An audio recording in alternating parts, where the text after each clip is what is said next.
Welcome, everyone, to the Retro Chat podcast on a very special edition remembering the great Leonard Nimoy. My name is Andy Evans, and for the next few minutes, I'm going to be taking you through a look back at the career of one of the greatest actors and entertainment superstars of all time. Leonard Nimoy was born on March the 26th of 1931 in the West End of Boston, Massachusetts. He was born to Jewish immigrants from the present-day Ukraine. Of course, our hearts go out to all of those suffering in Ukraine at the moment.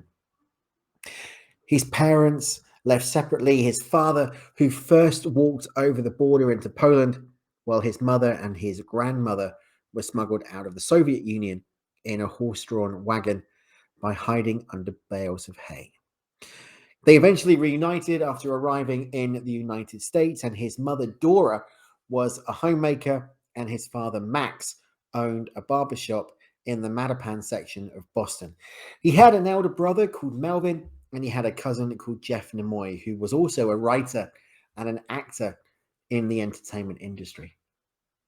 Now, as a child, Nimoy took various different jobs to supplement the family's income, including selling newspapers and greeting cards and shining shoes or setting up chairs in theaters.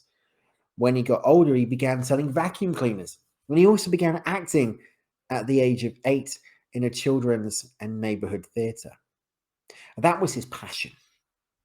Acting and entertainment was really Leonard's passion, but his parents wanted him to attend college and pursue a more stable career, or even learn to play the accordion so he could always make a living. It was his grandfather, however, who encouraged him to do what he then wanted to do most, which was acting. Nimoy realized that he had an aptitude for singing, which he developed while a member of the synagogue choir. He was singing during his bar mitzvah at the age of 13, was so good that he was actually asked to repeat the performance the following week at another synagogue.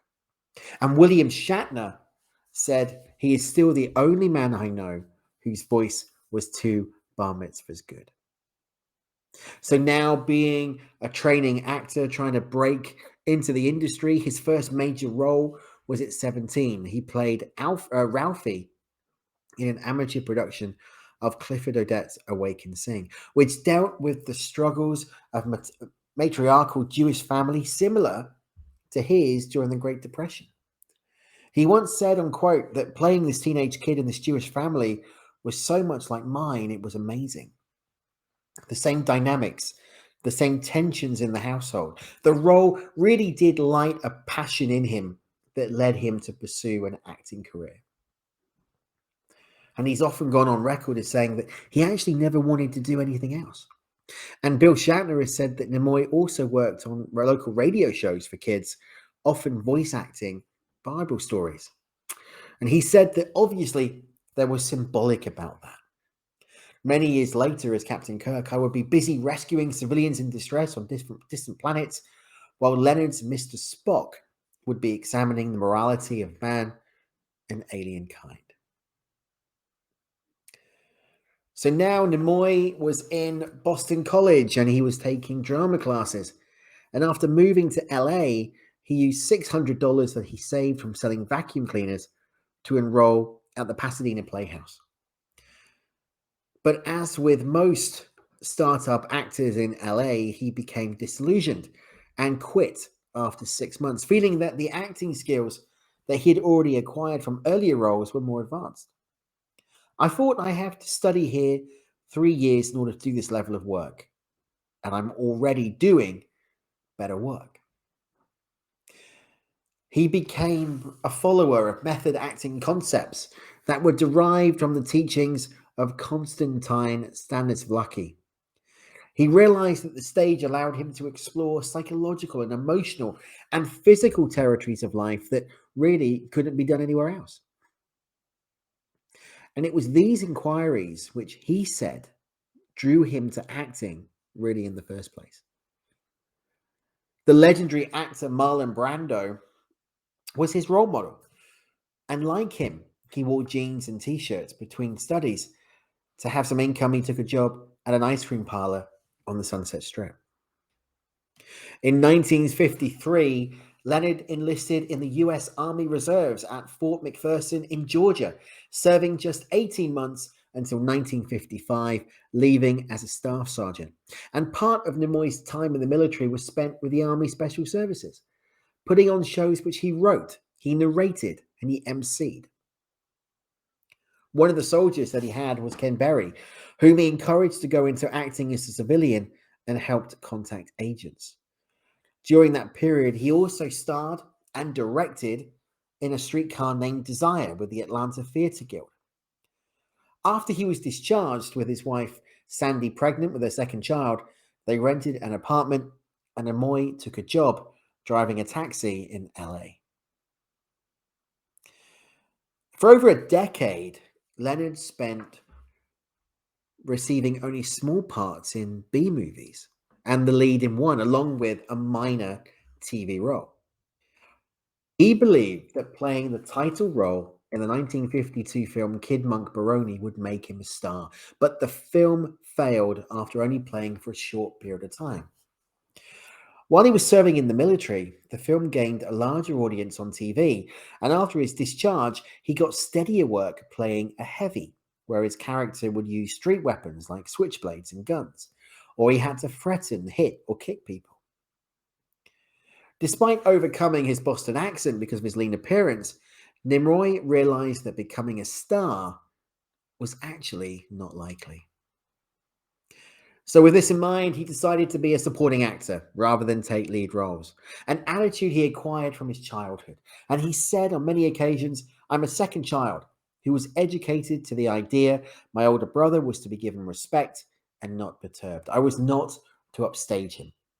So my acting career was designed to be a supporting player, a character actor." He went on to play more than 50 small parts in B movies and TV series such as Perry Mason and Dragnet, and serials such as Zombies of the Stratosphere in 1952, in which film he played Narab, who was a Martian. To support his wife and his now 2 children, his family, he often did other work, such as delivering newspapers or working in a pet shop and driving taxis. The roles continued. Nimoy played an army soldier in the 1954 sci-fi thriller Them, and then a professor in the 1958 sci-fi movie The Brain Eaters. He had a role in The Balcony from 1963. With Vic Morrow, he co-produced Death Watch, a 1965 English language version of Gennett's play Haute Surveillance. And this story dealt with 3 prison inmates. And as a result of this role, he then taught drama classes to members of the Synanon, a drug rehab center, explaining that you give a little here and it always comes back. For the remaining years, he had roles in Sea Hunt, The Twilight Zone, and The Highway Patrol. He appeared 4 times in NBC's The Wagon Train, which was the number 1 rated program of the 1961 and 1962 season. In that series, he played Bernard Zamora in the Esteban Zamora story from 1959, Cherokee Ned in the Maggie Hamilton story from 1960, Joaquin Delgado in the Tiburcio Mendez story from 1961, and Ametrio Vasquez in the Baylor Crowford story from 1962. Throughout the 60s, Nimoy appeared in various different shows, including Bonanza from 1960, The Rebel, Two Faces West, Rawhide, The Untouchables, The 11th Hour, Perry Mason, Combat, Daniel Boone, The Outer Limits, The Virginian, which he first met DeForest Kelley in the episode Man of Violence from season 2. And he also appeared in Get Smart. He would then reprise a role in the TV series The Outer Limits in 1995. He appeared in Gunsmoke in 61, as Grice in 62, as Arnie, and in 1966 as John Walking Fox. Leonard and his Star Trek co-star Bill Shatner first worked together on an episode of the NBC series The Man from U.N.C.L.E., which aired in 1964, called The Project Stregus Affair. Their characters were from opposite sides of the Iron Curtain, though with his saturnine looks, Nimoy was obviously the villain, with Shatner playing a reluctant uncle recruit. On the stage, Nimoy played the lead role in a short run of Visit to a Small Planet. But Nimoy is best known for his portrayal of Captain Spock, the half human, half Vulcan character that he played on Star Trek from the very first episode in 1966 to the most recent film, Star Trek Into Darkness, in 2013. Biographer Dennis Fisher says that it was Nimoy's most important role, and Nimoy was later credited by others for bringing both dignity and intelligence to one of the most revered characters in science fiction. The character became instantly iconic, considered one of the most popular alien characters ever featured on TV, because viewers admired Spock's coolness, his intelligence, and his ability to take on any task. As a result of this, Nimoy's character literally took the public by storm and nearly eclipsed the star of the show, William Shatner's Captain Jim Kirk. Imagine the A-Team and George Peppard and Hannibal being overshadowed by Mr. T and B.A. Baracus. It was the similar sort of principle here. Nimoy and Bill Shatner, who portrayed his commanding officer, actually did become close friends during the years the series was on TV and were like brothers. Star Trek was broadcast from 1966 to 1969, just 3 years, but gained cult recognition following the series when it went into syndication. For his role as Spock, Nimoy was nominated 3 times for the Emmy Award for Outstanding Supporting Actor in a Drama Series, and is currently the only Star Trek actor to be nominated for an Emmy. Among Spock's recognized and unique symbols he incorporated into the series was the Vulcan salute, which became identified with him. Leonard created the sign himself from his childhood memories of the way that the Jewish priests hold their hands when giving the priestly blessing. The accompanying spoken blessing is live long and prosper. You heard that before. Nimoy also came up with the concept of the Vulcan nerve pitch, which he suggested as a replacement for the scripted knockout method of using the butt of the phaser. He wanted a more sophisticated way of rendering a person unconscious. And Nimoy explained to the show's director that Spock had, per story, gone to the Institute of Technology and had studied Vulcan anatomy. Spock also had the ability to project a unique form of energy through his fingertips. Nimoy explained the idea of putting his hand on his neck and showed it to Shatner, and they rehearsed it. And Nimoy actually credits Shatner's acting during the pinch that sold the idea and made it work on screen. Now, once Star Trek, the original series, came to an end, he would reprise the role within the animated series and 2 episodes of The Next Generation. When a new Star Trek series was planned in the late 70s, Nimoy was to be in only 2 of the 11 episodes. But when that series became a feature film, he actually agreed to reprise his role. The first 6 Star Trek movies feature the original Star Trek cast, including Nimoy, who also directed 2 of the films. He played the elder Spock in the J.J. Abrams reboot Star Trek movie in 2009 and reprised the role within a brief appearance in Into Darkness in 2003. Nimoy credits Star Trek for giving him a consistent level of work following the ending of the show. And it was after the Star Trek finished in 1969 that Nimoy immediately joined the cast of Mission Impossible, which was seeking a replacement for Martin Landau. Nimoy was cast in the role of Paris, an IMF agent who was an ex-magician and a makeup artist.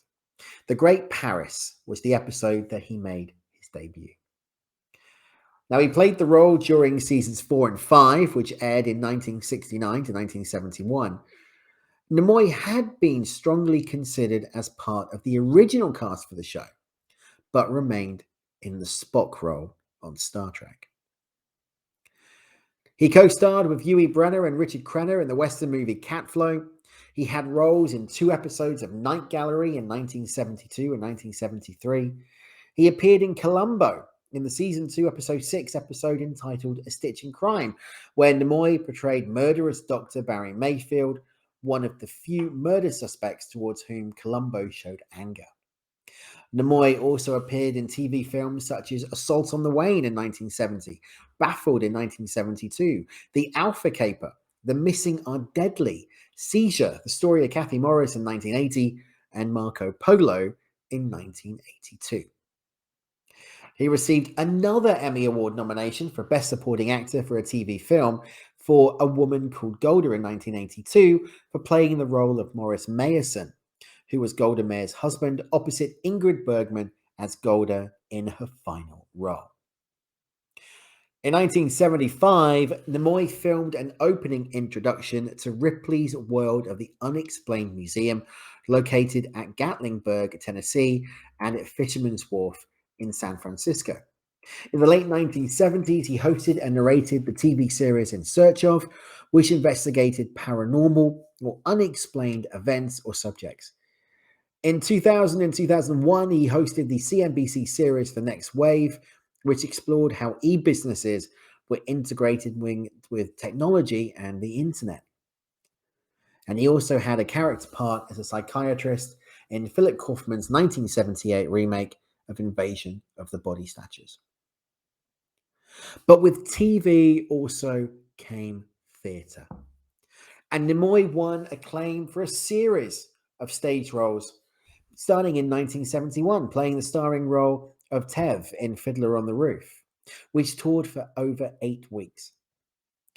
Nimoy had performed in the Yiddish theatre as a young man, said the part was like a homecoming for him, explained that his parents, like Tev, also came from a shtetl in Russia and could relate to the play when they saw him in it.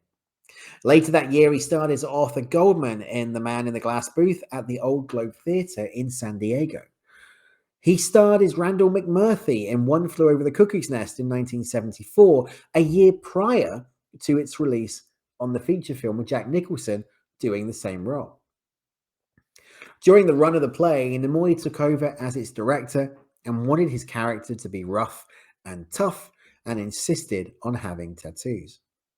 The costumer for the show, Sharon White, was amused, saying that was sort of an intimate thing. Here I am with Mr. Spock, for God's sake, and I'm painting pictures on his arms. In 1975, Nimoy toured with and played the title role in the Royal Shakespeare Company's Sherlock Holmes. And a number of authors have perceived parallels between the rational Holmes and the character of Spock, and it became a running theme within Star Trek fan clubs. Star Trek writer and director Nicholas Meyer said that the link between Spock and Holmes was obvious to everyone. And he gave a few examples, including a scene in Star Trek VI, The Undiscovered Country, in which Spock quotes directly from a Doyle book and credits Holmes as a forefather to the logic he was espousing. In addition, the connection was implied in The Next Generation, which paid homage to both Holmes and Spock. By 1977, when Nimoy played Martin Dysart in Equus on Broadway, he had played 13 important roles in 27 different cities, including Fiddler on the Roof, Malvolio in 12th Night, and Randall McMurphy in The One Flew Over the Cuckoo's Nest. In 1981, Nimoy starred in Vincent, a one-man show which he wrote and published. The audio recording of the play is available on DVD under the title of Van Gogh Revisited, and it was based on the life of artist Vincent van Gogh, in which Nimoy played Gogh's brother Theo. Other plays included Oliver at the Melody Top Theatre in Milwaukee, and he was in Camelot, The King and I, The Four Poster, and My Fair Lady. After Paramount agreed to settle a lawsuit by Nimoy for Star Trek merchandise royalties, he agreed to join the motion picture. By 1986, Nimoy had earned more than $500,000 in royalties. So he's been a TV star, a film star, a stage star, What else could this guy do? Well, he appeared in voice actor. In 1975, Nimoy's renditions of Ray Bradbury's There Will Come Soft Rains and Usher 2, both from the Martian Chronicles, were released on Catamon Records. During 1980, Nimoy hosted the Friday Adventure Night segment of the radio drama series Mutual Radio Theatre. He lent his voice to the 1986 cartoon movie Transformers the Movie for Galvatron. With John Delancey, who's known as Q in the Star Trek franchise, he created Alien Voices, an audio production venture that specialized in audio dramatizations. And among the works that they did were The Time Machine, Journey to the Center of the Earth, The Lost World, The Invisible Man, and The First Men in the Moon. In 2001, he appeared in the Disney film Atlantis. He provided a comprehensive series of voiceovers for Civilization 4 on PC. In 2009, he played the part of Zahn in Eltrusion in the TV movie based Land of the Lost. He also provided voiceovers for Star Trek Online, as well as playing Kingdom Hearts Birth by Sleep as Xenohort. Nimoy was the voice of Sentinel Prime in the 2011 film Transformers Dark of the Moon. He was also a frequent and popular reader for selected shorts. From 1982 to 1987, Nimoy hosted the children's educational show Standby Lights Camera Action on Nick. He worked occasionally as a voice actor, as we said, within Galvatron and Transformers. From 1994 until 1997, he narrated the Ancient Mystery series on A&E. He also appeared in several popular TV series of the 20th century, 21st century even, including Futurama and The Simpsons, both as himself and as Spock. Nimoy portrayed the recurring enigmatic character of Dr. William Bell on the TV show Fringe, and he opted for the role after previously working with Abrams, Rebecca Orci, and Alec Kosman on the 2009 Star Trek film, and he wanted another opportunity to work with that production team again. Nimoy was also interested in the series, which he saw as an intelligent mixture of science and science fiction, and he guest starred through to the show's 4th season. And that was even after he retired in 2012 from acting.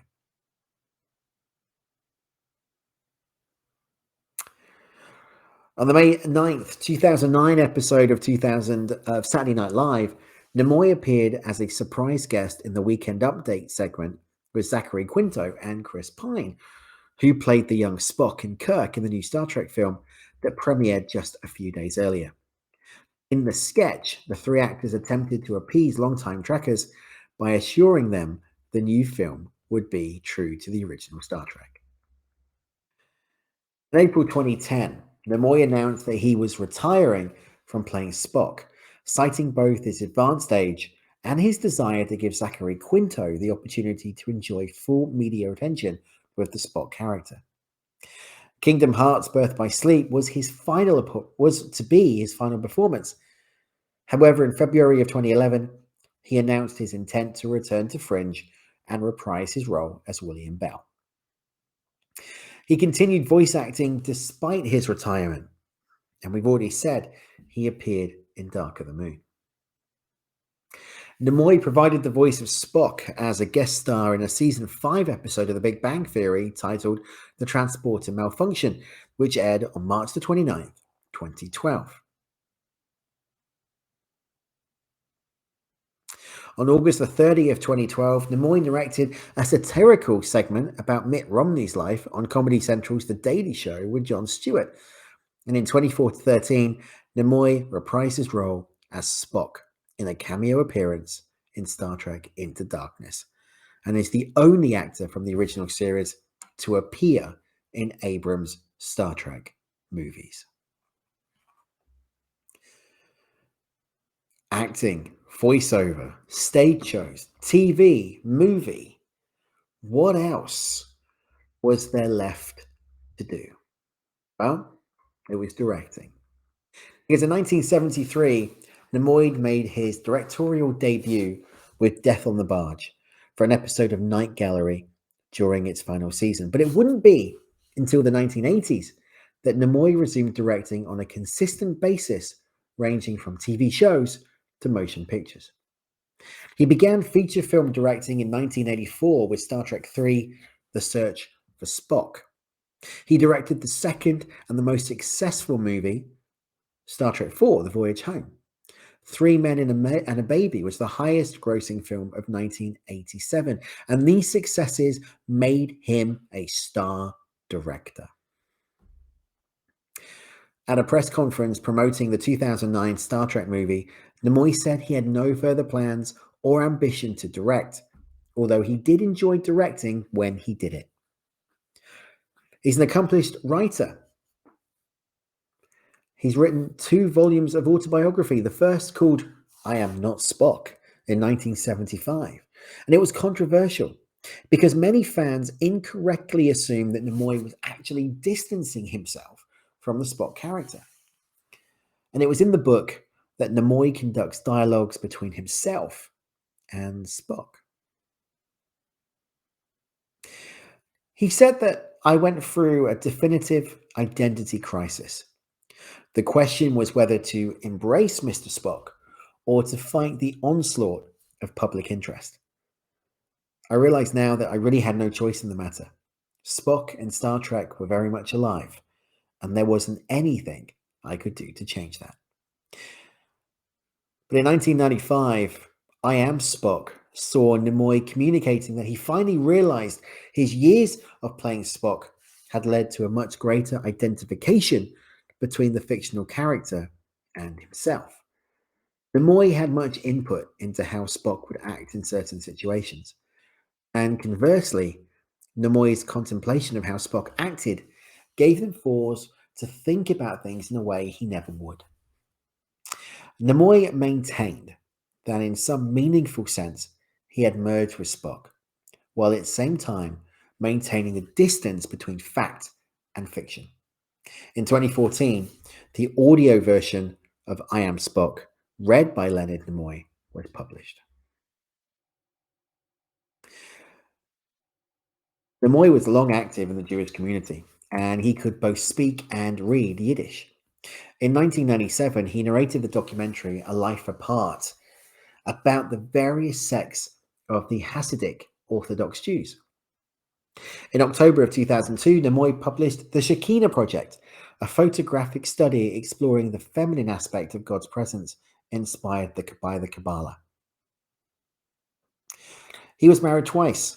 In 1954, he married actress Sandra Zober, and they had 2 children, both Julie and Adam. And after 32 years of marriage, he reportedly left Sandra on her 56th birthday and divorced her in 1987. On New Year's Day of 1989, he married his second wife, actress Susan Bay, cousin of director Michael Bay. In the 2001 documentary Mind Meld, in which Leonard and William Shatner discussed their acting careers and personal lives, Nimoy revealed that he had become an alcoholic while working on Star Trek and ended up in drug rehab. Shatner, in his 2008 book Up Till Now, the autobiography, spoke about how later in their lives, Nimoy tried to help Shatner's alcoholic wife, Narayan Kidd. Nimoy said that the character of Spock, which he played for 12 to 14 hours a day, 5 days a week, influenced his personality in his private life. Each weekend, during the original run of the series, he would be in character throughout Saturday and Sunday, behaving more like Spock than himself, more logical, more rational, more thoughtful, less emotional, and finding calm in every situation. It was only on a Sunday in the early afternoon that Spock's influence on his behavior would fade off, and he would actually feel more like himself again, only to start the cycle over again on Monday mornings. Years after the show, he observed Vulcan's speech patterns, social attitudes, patterns of logic, and emotional suppression in his own behavior.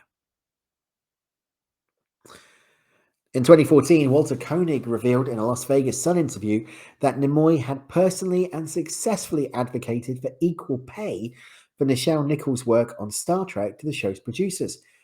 This incident was then confirmed by Nimoy in a Trek movie interview, and it happened during the years at Desilu. He has a star on the Hollywood Hall of Fame as well. In February of 2014, Leonard revealed that he'd publicly been diagnosed with COPD, chronic obstructive pulmonary disease, a condition he attributed to a smoking addiction he had given up about 30 years earlier. On February the 19th of 2015, having been in and out of hospitals for several months, Nimoy was taken to UCLA for chest pains. On February 25th, he fell into a coma and died of complications from COPD on February the 27th at the age of 83 in his Bel Air home. Adam Nimoy said that as his father came closer to death, he mellowed out. He made his family a priority, and his career became secondary. A few days before his death, Nimoy shared some of his poetry on social media website Twitter. Life is like a garden. Perfect moments can be had, but not preserved, except in memory. Live long and prosper. Nimoy was buried at Hillside Memorial Park Cemetery in LA on March the 1st, 2015. The service was attended by nearly 300 family members, friends, and colleagues, as well as Zachary Quinto, Chris Pine, and J.J. Abrams. Though William Shatner couldn't attend, he was represented by his daughters. Leonard Nimoy was a legend, both in and out of Star Trek. When you think of Trek, when you think of the adventures of Jim Kirk and Bones and the Enterprise and the original series and 6 movies, you instantly think about Spock. You think of that relationship between Kirk, Bones, and Spock. And regardless of what actor is playing the role, whether it's Zachary Quinto or Ethan Peck, there will always be that era, that presence of Leonard Nimoy on camera. One of the most recent dedications was on Star Trek Prodigy, called Kobayashi Maru in the first season, where the episode featured Leonard Nimoy. You couldn't help but get a chill at seeing even a cartoon representation of Leonard on screen. For me, when I look at Star Trek, I always think of Spock. It was my favorite character. It's what got me into Trek. And I know it was the same for everyone. We're going to go for a quick break. When we come back, more of the Retro Chat. Come and join the MOS Network, the home of the Ministry of Slam Pro Wrestling show every Sunday at 7 p.m. UK time. We bring you all the latest wrestling news, fun segments, and of course we bring you classic wrestling interviews from the last 20 years. The only people that really have taken shots at us are the people that are really avid WWE fans. We are also the home of the Retro Chat podcast. Go back in time with Andy Evans every single Wednesday at 7 p.m. UK. And don't forget the Ministry of Horror show with Tez every single Tuesday, where he looks back, brings in special guests, and looks at the history of horror. The MOS Network is an awesome community for wrestling fans, pop culture fans, and people who like positive energy all around the world. Come and make friends with like-minded fans 24/7 in our exclusive Discord community. Gaming and music streams. Come on. We won! Yeah, we won! Yeah! And for you audio listeners, we also have the Ministry of Slam on the podcast feeds. Check it out on Apple Podcasts, Spotify, and anywhere you check out your audio podcast. Ladies and gentlemen, wrestling wins with the MOS Network.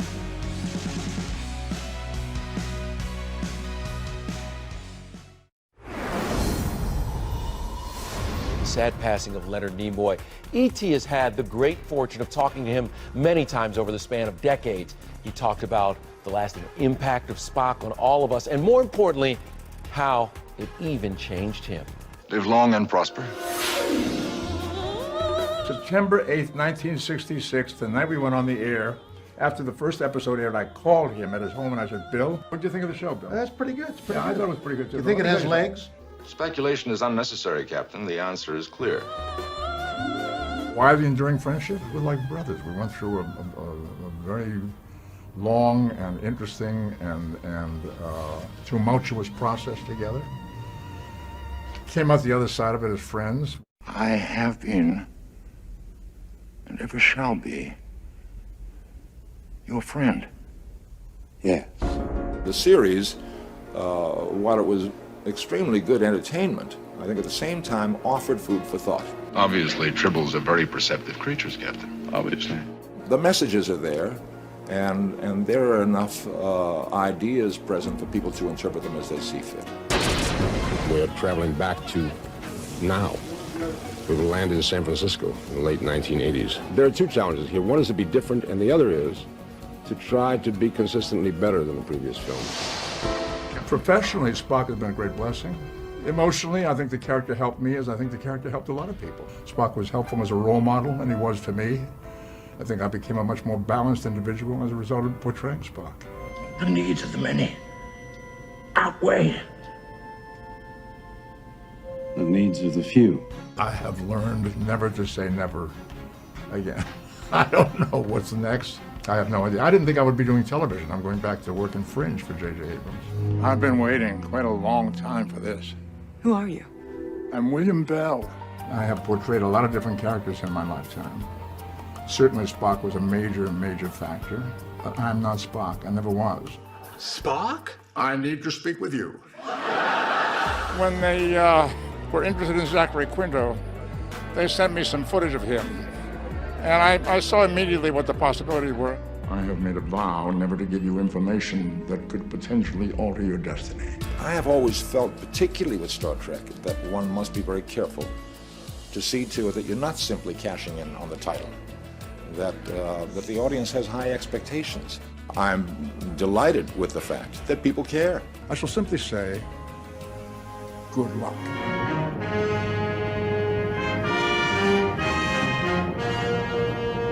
He really was a special man because he was at peace with who he was. He was never bothered by the burden of what Star Trek and Spock could have been. Right. He embraced it and he connected to that character. And he had so many other interests, yes. Music and poetry and photography, so he wasn't just Spock. He lived a full life. He did. He lived long and he prospered. He certainly did.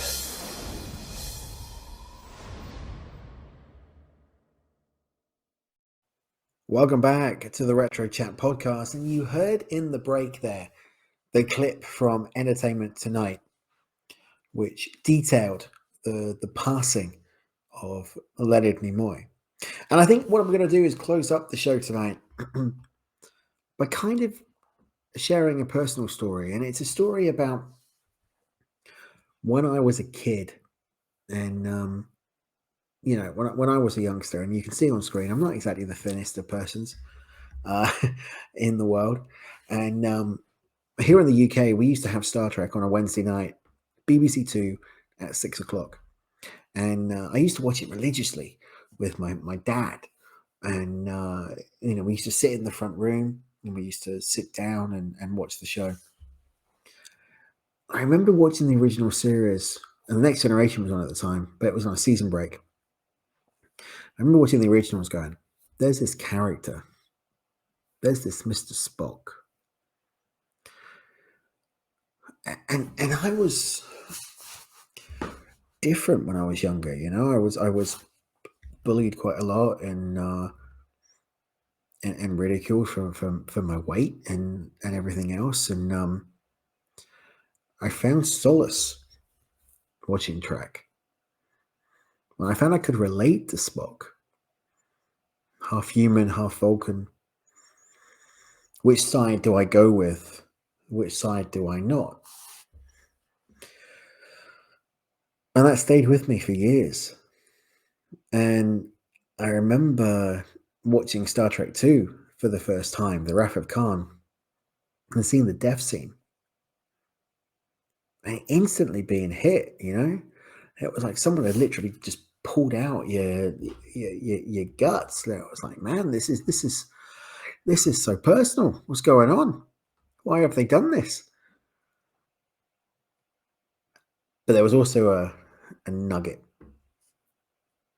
that this is Trek and Spock will be back. And that last scene in Star Trek 2 when they fired the Genesis torpedo to the Genesis planet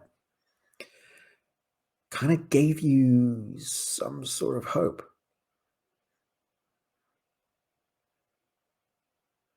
Leonard Nimoy was more than Spock.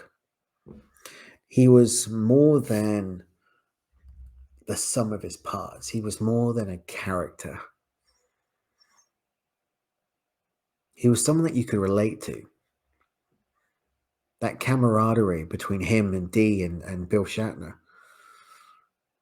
You could see it. You could see he wasn't perfect as a man or as an actor.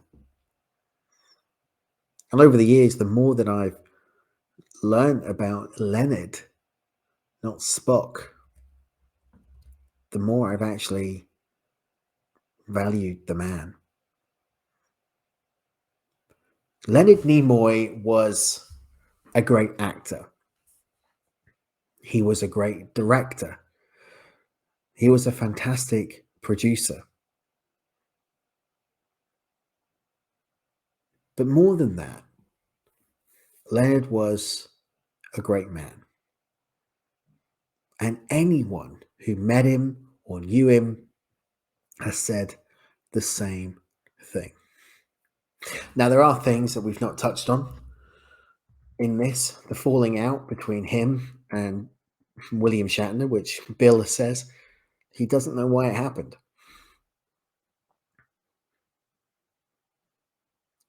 I feel sorry for Shatner that happened.